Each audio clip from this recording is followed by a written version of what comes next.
Hello, good evening, and welcome to our Thursday Louise Hay self-healing class.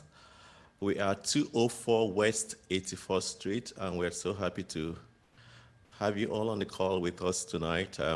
It's our self-healing class, and before we go into the lesson, I'd like to start with an affirmative prayer. I stand firm in my truth. I am conscious of my oneness with the universal spirit that lives within, around, and through all things. In this truth, I stand firm in the belief that the infinite wisdom of the universe flows through me. I anchor myself in this truth daily and can rest assured in the power of God. Knowing this, I can begin each day with the expectation of joy, love, and peace. And so it is. We have a lesson from Dr. Greg today, and before we invite him for the lesson, I'd like to call on Patrick, who just walked in to be with us today, to do a reading. Welcome, Patrick. Come on.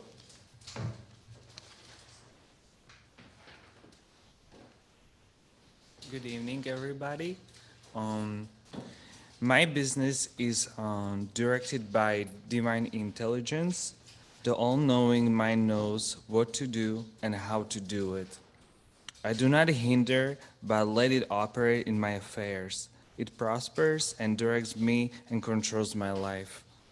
My affairs are managed by love and directed by wisdom, and they cannot fail to prosper and expand. My affairs are in his hands, and so it is.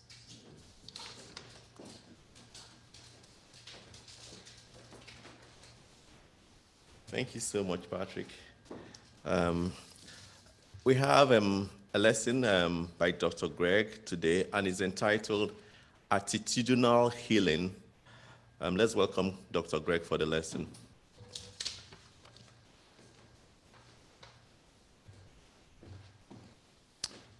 Hi, everybody. Good evening. Welcome to First Center for Spiritual Living. Nice to see you here. This class is also being broadcast, on YouTube, Facebook, Instagram, and other places, I'm told. So if you're wanting to be part of the discussion or here with us, send a message to Jimmy and he'll send you the link to our Zoom call. It's always nice if you can actually be with us because we do have a time for personal sharing after any of our gatherings. Tonight I want to talk about, in our Louise Hay self-healing class, I want to bring up a class that I've been a part of on and off over the past 2 decades, and it's attitudinal healing. And I'm going to do an overview. There's 12 principles I'd like you to consider and know about. We could do a class each week on one of them at some point in time, but just take a listen and see what you think. So we can define attitudinal healing as adjusting or adapting our beliefs. It's consciously choosing to let go of fearful states of consciousness and erroneous beliefs and thinking. So that reminds me of Wayne Dyer, that reminds me of Ernest Holmes and many others. And I'm choosing this topic because it's consistent with the work we do here every Thursday night. Our focus is on enlightenment, learning how to live, and reprogramming the most important thing we have, which is our own mind. I believe the work outlined in attitudinal living parallels everything that we teach at the center, the science of mind, and the work of Louise Hay. Language sometimes is a little bit different, but the underlying truth is the same in both of these. The goal of this practice is acquiring peace of mind, and the single function is to practice forgiveness. So we teach every Thursday night. It's about learning to love yourself and others. And it's not always easy to love yourself, and it's not always easy to love other people. So If you're having struggles with any of these areas, I would suggest this would be a good, it would be a good book to pick up. So we can learn to heal any kind of relationship. You know that here, right? You can heal your relationship with yourself. You can heal your relationships with anyone. We do it by connecting with the energy within us when we learn how to use the power we possess. It's our consciousness that will heal our attitudes. And as we do so, we become powerful people. So here's the 12 principles. The first is the essence of our being is love, that we're created out of love. We exist as this loving energy in the world. Louise Hay would say, I love, accept, and approve of myself exactly as I am. It's a big job for many of us. So much of our training works against that sense of loving ourselves, and that's nobody's fault. You came into life as this beautiful child, and you learned a bunch of stuff, and some of the stuff that you learned wasn't really wonderful, but it's what you got. Love is considered a life force and energy. It can't be measured, it can't be quantified, but it's known to exist. It's a presence. It's thought to be pure energy that flows through all of life, everywhere, and in me and in you. And if it's not blocked by pain, anxiety, anger, manifestations, fear, it will just flow. We can, through our practices, train ourselves to recognize this essence, and we can feel this love, and we can have awareness of it, and we can possess peace and calm. And the Bible used to call that the peace that passes all understanding. It's always available to us. You've always heard the kingdom of God is at hand. It is. It's just that most people don't experience it as so. We realize that our thoughts have power, and we can heal our life. And we can do healing work with other people as well. Many people do work with practitioners. We have practitioners here and learn how to do affirmative prayer. So the second principle of attitudinal healing is to have health, you want to have inner peace. Healing is then acquiring inner peace and letting go of fear. You know, our minds will work against us if we're in a place of separation. So we want to cultivate inner peace. For many years, I've been hearing this statement: we must be willing to change. And another statement: willingness is the key. Willingness is the key that opens all doors. So are you willing to calm yourself down is the question that would come up for me. Am I willing to calm myself down and learn to be more peaceful and have that attitude? Through meditation, perhaps, quieting myself down, through affirmative prayer, perhaps, or reading some of, in the textbook, Meditations in the evening. We have the ability to get in touch with our inner voice also. And I want you to know through our teaching and through this particular attitudinal healing practice, you can learn to get connected to everyone there is and get connected with yourself and anything you need to know at any given point in time. I know many of you are trying to elevate, to level up, to achieve peace and wholeness. That's what we all do here. And you want to have a better life. That's natural and normal. The question is, do you have the willingness to release the obstacles that you possess and you hang on to that get in the way of this inner peace, this attitude of inner peace? This is a big question. Do you have the willingness? Most of our emotions are related to fear, if you think about it. Fear of not being enough, doing enough, having anger, jealousy, guilt, depression. We experience as people a lot of these things. It's important for us to know that we always have a choice about how we want to deal with any of these feelings. Years ago, they say, do you want to be a victim or do you want to be a victor? And I was reminded through every point of my education that we are always at choice. See, that's the thing about us. We have power, and we're always at choice. If our pattern is to become helpless and be a victim, well, then you know which way it's going to go for you, right? But most of you, I would assume, don't want to have that be the way it goes, or you wouldn't be on this call, right? People who show up here typically want to let go of any consciousness of being a victim. So we have the power to change all of this, every one of us, to heal and to elevate and to transcend and move through. Our mind is the most powerful tool we have, and we can use it to change these hurtful states of consciousness and feelings. There is one caveat, though, that I was reading as I was preparing for today's lesson. When you're experiencing hurtful feelings, such as upset and anger, it's good to learn not to suppress it. I think when I was younger, I did that, and we were told to suck it up and, don't talk about it, but that was really not good. So the caveat tonight is, when you're experiencing any of these feelings, it's important to acknowledge them. We experience it, we acknowledge it, and we learn through Louise Hay to be gentle with ourselves through these times. Be like your best friend to yourself when you're experiencing, anger and jealousy and any of them, right? They're fearful states of consciousness, negative emotions. We don't want to find ourselves or label ourselves as bad or feeling bad simply because we're feeling this way. We want to learn how to love ourselves. And then we don't want to feel guilty for feeling these feelings either, because they're normal states of consciousness, human states of consciousness. We want to be in touch with our feelings. So we want to acknowledge when we're having them. We don't need to know how it happened, why it happened. What we're after here, though, after we've gotten in touch with our feelings, is to come to a place of inner peace and coming back to connection.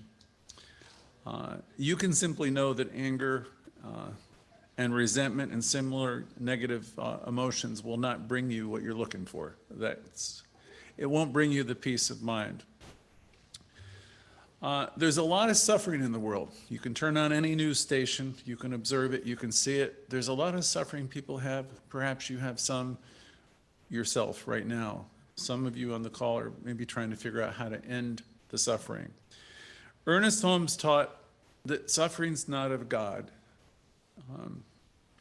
Emerson taught the same thing. Yet there's a tremendous amount of pain that people have. And so we teach you here, in just about everything we do, every class we have, that you can learn to trade in these states of consciousness for more expansive states of consciousness. You can turn in lesser ideas that you have for greater. Your feelings will follow your thoughts. So we work on changing our consciousness. You can heal your life. You can choose peace instead of pain. I'll say it again. You can choose to see peace instead of pain, or you can choose to see peace instead of anything. You have the ability to do that, and as you train yourself to do so, healing can and will rapidly start to take place. You can actually experience a quickening as you work with consciousness and learn to shift your perceptions and practice the teaching. And Louise Hay would say, trust life. So we begin to trust life and actively engage it and do the work, the spiritual work. You'll come to believe nothing's impossible for you the more you work on yourself. In the attitudinal healing programs and definitions, there's an idea that we are connected to spirit that's greater than your ego, of course. Your ego is a good thing to have, but there's something beyond ego that's of you, your soul. You're connected to spirit that's connected to everything and everyone. And when you're operating from that place, there's no conditions or expectations because you really know all is well. There is an awesome sense and awareness of interconnection and source. And that energy, that source energy, there's an awareness of that and a sense of love.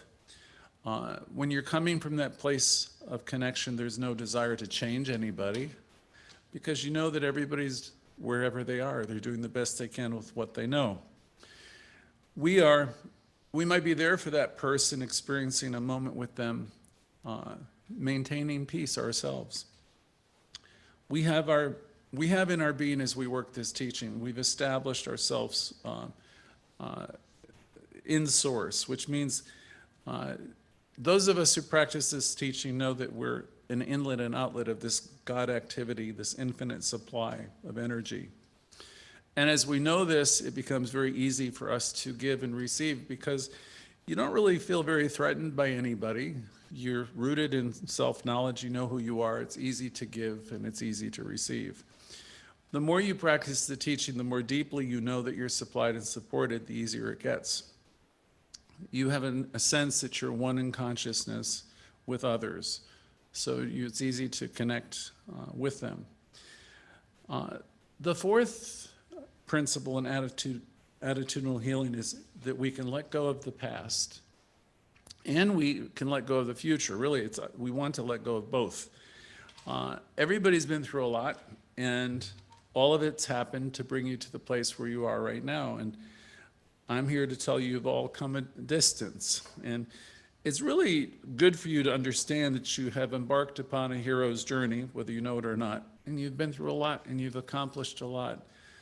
And you look at your life through fragments, which is, I'm getting ahead of myself in this lesson.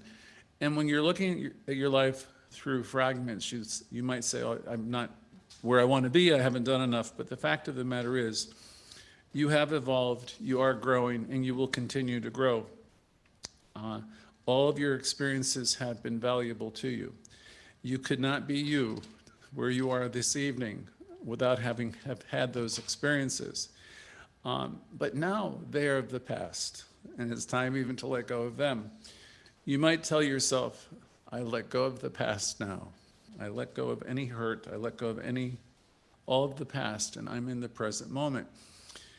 If you find yourself regretting your life, any part of it, I wish I was a better anything, student, father, brother, whatever. If you're doing any of that type of stuff to yourself, stop. Just stop. Wherever you are doing it, stop. Anything that says, I wish I was this, or I wish I was that, or I wish I was a contender, or whatever was the Brando said, I can't remember. All of that stuff only serves to hinder you.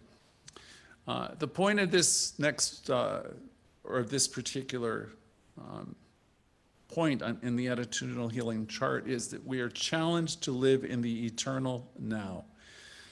Ram Dass's great book, Be Here Now. We're challenged to live in the eternal now.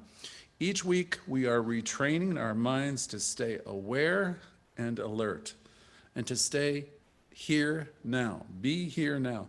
It's a lot of work because you can be right here having a good day and you can trip out. Your mind is going towards something going on and tomorrow and your girlfriend, your boyfriend, and something that someone said to you, and you're anywhere but present.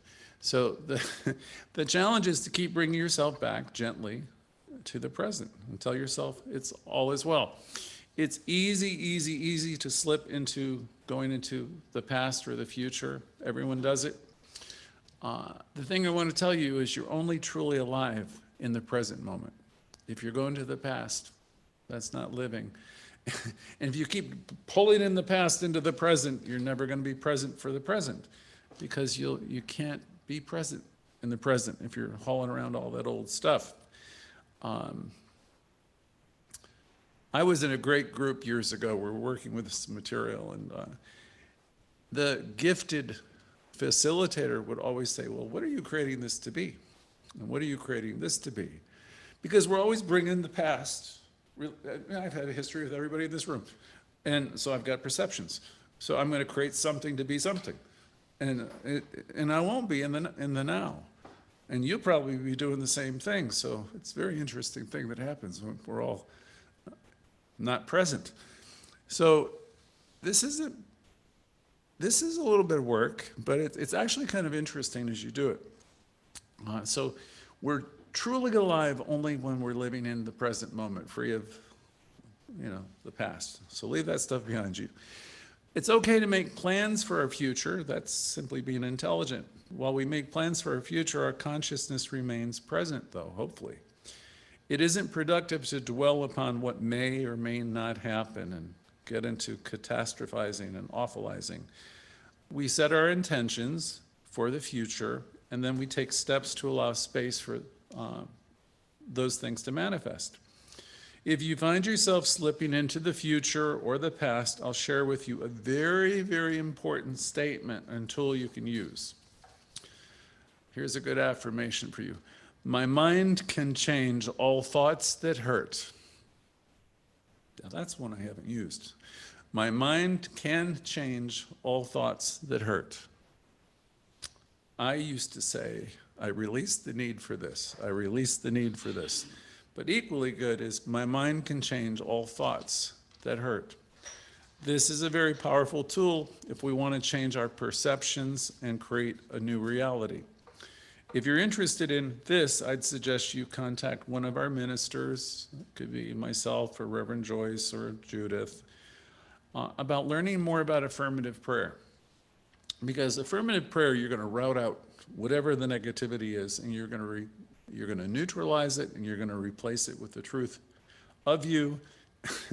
And it's the time, the art, the method, until you actually have a demonstration. But right now we're just talking about tools. So you can have these attitudinal tools to allow you to begin to have shifts in your perception. The next one, the fifth one, is now is the only time there is, and each instant is forgiving. I've always loved that one because there's a play on words there with forgiving. This principle helps us stay in the present moment. When you come back to now is the only time there is, and each instant is forgiving, where we can breathe and we can know our connection. As we learn to practice the presence, if you come into religious science, the first step of treatment is the recognition that there is power, and that power is in you right now. And as you learn to practice the presence and stay present, you're able to deal with anything that life presents, because you're uniting yourself with an awareness of this God life that is within you. So again, now is the only time there is, and each instant is forgiving, for bringing forth that awareness. If we were worried about the future or worried about what someone is doing, someone is saying, then we are not wholly, then I can't make good decisions because I'm all caught up in, ain't it awful, and if this happened and that happened. So you really want to get yourself to a place where you're cool, calm, centered, collected, knowing you're supplied and supported, and knowing that you're one with the one, and everything it has, you have, and be present like that, and then there's nothing that you can't move through. In truth and in essence, now, with capital letter now, is the only time anyone has. It is in the now that the fullness of creative intelligence comes through us. If you let yourself get focused in the now without any kind of judgment, great things happen. We can't control the external world, all of it, right? But we very much can learn to control our own thinking and have dominion over our own thoughts. As we move forward and we start to trust life and we trust more and more, and then we spontaneously are demonstrating everything, all kinds of good things. It's because we're uniting ourselves with consciousness, and we know that we know, and it's the good you're looking for is all around you. Go figure. It's always been there anyway. The only thing that's kept it from you always has been yourself. So, as we move towards trust and trusting life more, you won't be so preoccupied trying to get stuff.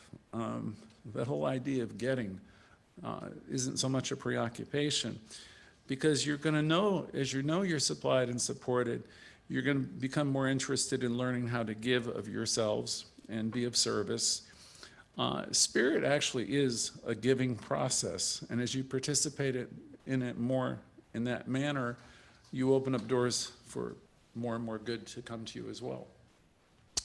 So as you get into this teaching more and more, it gets to be more interesting, and you'll see changes of all kinds, and there'll be things you'll think you want, and then all of a sudden you'll be presented with better things, and you'll be amazed before you're halfway through. Sixth is we can learn to love ourselves and others by forgiving rather than judging. And I know everybody's heard this one before. Whenever we're being critical or judgmental of another person in any way, as truth students, we know we're making a judgment on ourselves. Whatever we're projecting out there really is something about us that's unhealed. Forgiveness in the attitudinal healing sense does not mean agreeing with anybody necessarily. It's just, forgiveness is the vehicle to clarify our misperceptions. Forgive them.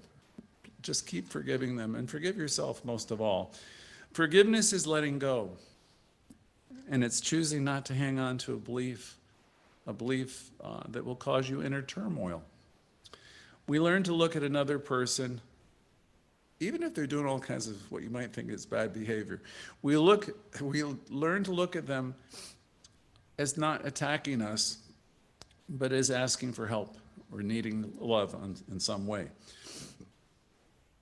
If we learn to see ourselves as one with spirit, one with source, and as we come to understand that we are each individualizations of source, we will have no need to defend ourselves ever, because you know who you are. It's like, you can't touch this. I got mine, right? So the thing is, what you're hoping for is people wake up to self-realization. You got you. Nobody can touch that stuff, right? So it's like, this is what our work is. It's learning to love ourselves and appreciate ourselves, and then people can do what they want. People are where they are, and that's really none of anybody's concern. The thing we learn to do is trust life. We know everybody's evolving, and all is well, as Louise would say. And as you are able to do that more, you'll look at other people and their behavior, and you won't really be too shaken, because you'll understand that they're on a pathway of learning. When we feel okay about ourselves and we're centered in truth of what we teach here, there's less of a problem with how other people are behaving. We have the choice to be filled up with self-knowledge and be connected with this powerful love energy. And we don't have to be defending ourselves, right? There's a line from the Course that I've loved for at least 30 years, which is this: in my defenselessness, my safety lies. So you might be living your life where you might think people are taking a shot at you here or there. It happens. And the best posture there is for you. You know who you are, you know what you got. And you can say to yourself, in my defenselessness, my safety lies. There's nothing for you to defend. And just notice when things come in and learn what you can learn. And if you have feelings that come up, acknowledge them to yourself, because you don't want to suppress them, and then with the intention of letting them go. The seventh principle is we can become love finders rather than fault finders. In most cases, people are not going to change. So I'm just going to tell you that straight up. I think it was Raymond Charles Barker who did a Sunday talk on how to change people. He had a completely filled house. But the joke is, you don't change other people. So in most cases, people were not going to change. So we must deal with that, right? People do not have to make changes to make you happy, nor do you have an obligation to make them happy. You're here to make yourself happy. It's easy to find fault with other people, but it's a huge trap wherever you do it. When we're noticing or finding faults in others, it's because we don't want to see something in ourselves. Criticizing others is often just an outward manifestation of what is going on inside of ourselves. As we learn to love ourselves, we realize that our job is to start to be a lifter in life.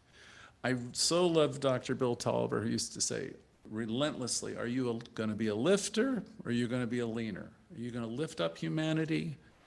Is that your intention? Religious scientists are cheerleaders. We're here to cheer people on and build people up. As we learn to love ourselves, we realize that our job is to start to become more of a lifter. As we practice this teaching, we will see the light that's in everybody. And even sometimes, boy, it's buried deep, but if you look for it, it's in everyone. I know some people cover it up a lot. and so do you, but it's still there. And you have the ability to see it. There must be a pony in this. It's there, right? You know it's there. At some level, if you look for it, you'll see it, because it's always there. The more we can let go, the more we can let our own light shine and kindle that flame within ourselves, the more we can begin to see it in other people. Next principle, 8. We can choose and we can direct ourselves to be peaceful inside. We absolutely can. You do not have to live a life full of terror, because if you do, it's done unto you. You're doing it to yourself. So we can choose and direct ourselves to be peaceful inside, regardless of what is happening outside. So America could be protesting in the streets.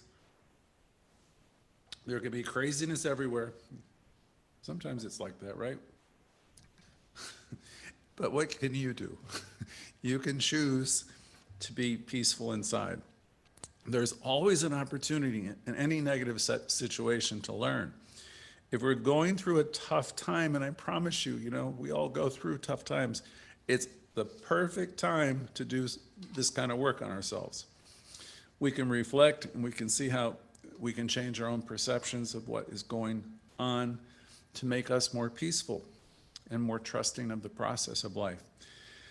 I have said often over the years, in truth, there's nothing outside of you. And see, that's a powerful line, and I don't know if you'll understand it. It took me a decade or so. In truth, there's nothing outside of you.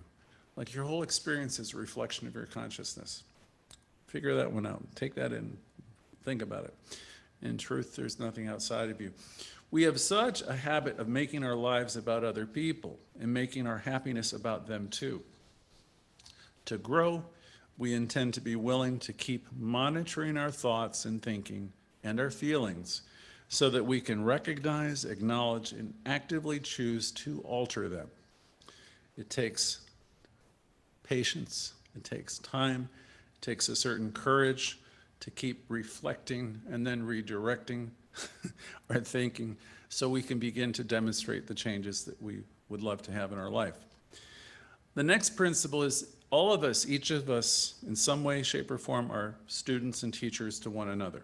Like, I'm the teacher, but I'm really not the teacher. I'm very much a student as well, and I know that. And you're smart if you always know that you're here to learn and grow. And you offer things to people, and they're learning from you as you're learning from them. As we begin to look at everyone we come in contact with as teachers, we begin to look at life in another way. We become more observant, and we become better listeners. We could look at children. Children are great teachers, right? Because they're open and they're honest and they don't have any stuff in the way, any filters. They've not learned yet survival mechanisms that the rest of us have learned. So the idea of student-teacher means that we don't necessarily know what's best for another. Please don't ever tell someone you know what's best for them. Each person is an individualization of life, and respect that, because you can only know what's really good for you, is what I'll shortcut the whole thing. And that's with a little bit of work on ourselves. We can begin to know what's best for ourselves. So together we learn to give and receive from one another. And we share from this awareness of love.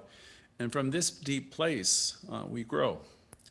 The ninth principle, we can focus on the whole of life rather than the fragments. I think most people I know focus on the fragments, because when you're focusing on the fragments, you're focusing on the story. You're focusing on what happened, what he did, what she did, what happened to me. And that discussion is not going to take you really where you want to go. I've encountered this idea in other places. I think I saw it first in a book, The Celestine Prophecy, probably 20 years ago. And it suggested we take the long view of life. Or Bette Midler sang in a song, I think, from a distance, you can see harmony. From a distance, peace, no more war. I don't know the lyrics, but the idea is, if you can reflect back on even a short period of 5 or 10 years of your life, you can see how everything has been interconnected and brought you to where you are right now. And if you can begin to have that kind of sight and that kind of perception, it'll lead you to an understanding that all is well. In fact, all is magical and all is serendipitous, and there is the hand of God that's in all things. And really, if you operate with that awareness, you've been given such a tremendous gift. If you're operating in the world of fragments, you're reacting to everything and all the time. And it's unfortunate because you have the ability to see things from a different place. How do you develop this mystical perspective? The long view, the ability to focus on the whole and bring this into perspective. And so you can maintain inner peace. I always come back to the first step of treatment. The first step of treatment is, you meditate and you calm yourself and you recognize and know that there is one spirit, one life, and that's your life. And let yourself know that deeply. The first step of treatment, that there is one essence, one power operating in me, through me. And the spirit is in me, and it's, I awaken to it, and it's in all things and every one. So we focus at oneness, with our oneness, and then knowing that this same spirit is in everyone around. So how do we do this? Again, focusing on the whole of life rather than the fragments.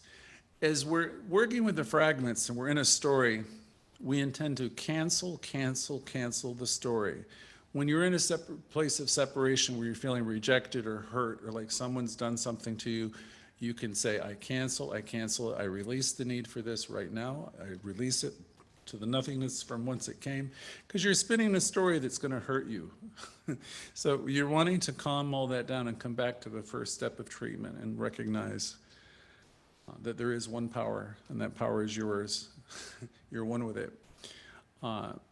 So cancel the fragmented thinking. Whenever you get caught up in the right-wrong type of conversation, who's right, who's wrong, who's good, who's bad, that's a trap. I'm going to tell you again, it's a trap. We're only seeing a fragment when we're doing that, and we're not seeing the whole. The conflict that people are going through is their path. It's not your path. So when you see people going through stuff, don't take it on. Okay, someone's going through something. You don't have to join that party, do you? Or do you? When you're operating this way, and you've got more of a holistic view, and you know that the kingdom of God is at hand even when all kinds of things are, going crazy around you. When you're operating this way, when you're operating the way where you're looking at the wholeness of life, you have your life working for you. When you're operating with fragments, you have your life working against you. Our goal is to make our life work where nothing and no one is against us. So that's the work, where you can create a life where nothing and no one is against you. So the person you're going to do most of the work with has got to be self. It's always a no-win situation, regardless of the outcome, when you're in those types of discussions. Who's right, who's wrong, and what's good and what's bad. We can begin to love ourselves now, is the message of this class. It's the message of Louise Hay. It's the message of Ram Dass. Be here now and love yourself now, regardless of the situation that's going on.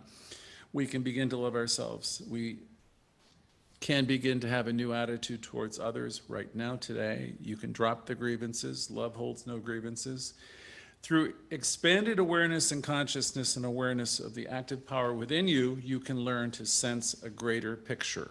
Is what we're talking about. Having more of a mystical vision where you know that all of life is good. You live, move, and have your being in good, God activity, power. It's available to you now, operating through you.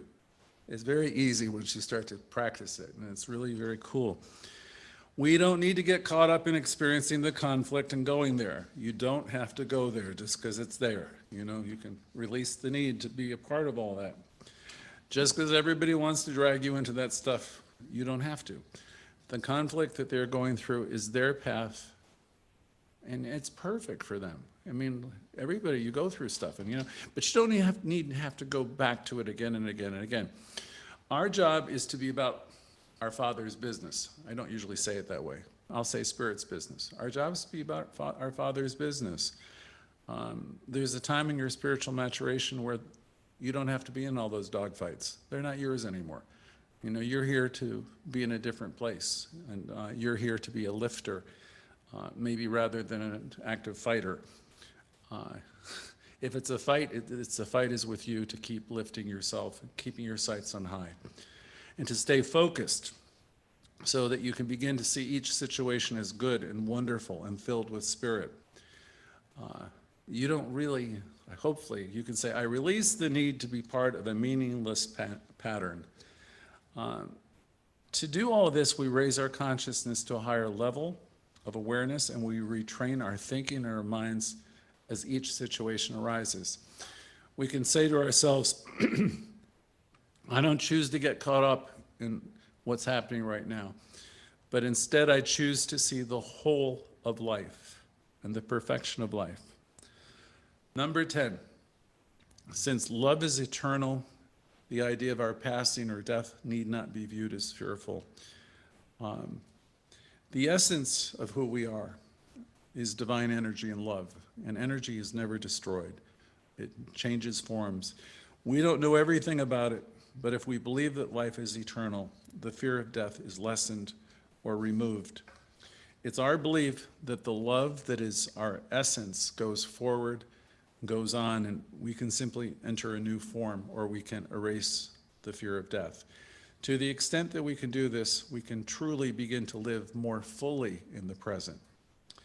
And the last principle for the evening, and then we'll open it up to your thoughts. We can always perceive others as either loving or fearful. You know, it's easy to see people as loving, right? But if you're seeing something else and they're acting out in different ways, you can see them as fearful or extending a call out for love or help. This principle is an extraordinary tool to be able to help relationships. If you can keep this in mind, that people are either extending love, or when they're coming from fear, or even if they're in an attack mode, it's a call for help. If we can keep this in mind as we interact with others, we will be able to mold our interactions in a more desirable way. When we're in relationships with another person and it's clear that they're extending love to us, it's very easy, not much of a problem. It's a little bit more challenging when it's working out the other way, right? If for whatever reason we find yourself on the other end of a lot of negativity, we tend to put up our defenses and either retreat, pull away, or attack back. The flight or fight response goes into action. It's a conditioned response that many people have, and we've learned to use it to protect ourselves from feeling hurt. If we can begin to see this person that appears to be attacking us as a person who's coming from fear in some way, we can begin to see the whole situation in a different way. There's a new dimension to the dynamics of the situation. To develop the use of this principle with ourselves and others, we begin by retraining our minds to focus differently. We see the peace of God, the wholeness, the perfection in this person. We learn to go inside and take responsibility for our own thoughts and not putting the blame on them. And we look at our own reactions in these types of moments and moments of stress. So one day we'll do an entire class on the attitudinal healing. That work has been a big part of my life. And so tonight I'd like to open up the call by asking you the question that is most important, that we always ask on Thursday, which is really a question about your consciousness. So I got Mr. Jackson here, and I've got a few people in the audience and a bunch of you in the calls. And the question is, what has it been like being you over the past few days and week? Have you been your own best friend? What's that conversation been like? Has it been elevated? Have you been nurturing? Have you been the lifter in your own life? Have you been lifting yourself up and championing yourself? And have you really been like a good friend to yourself? That's the question, the most important question for every Thursday. What's it been like being you? So at this point, I would love to open up the floor to Celia.